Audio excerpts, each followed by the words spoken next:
my name is Tenny-Ann Dandy, and my startup is called Toothpik, and we're really helping businesses to reduce, reuse, and recycle.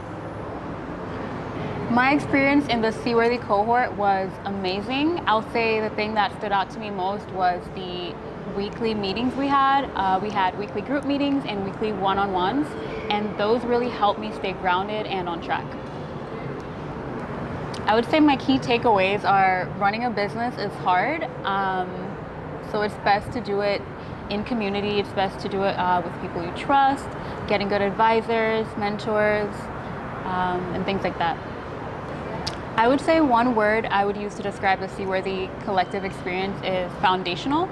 For me, the Seaworthy really helped me build out my business model, my business plan, and just foundational work that a lot of times you don't get anywhere else.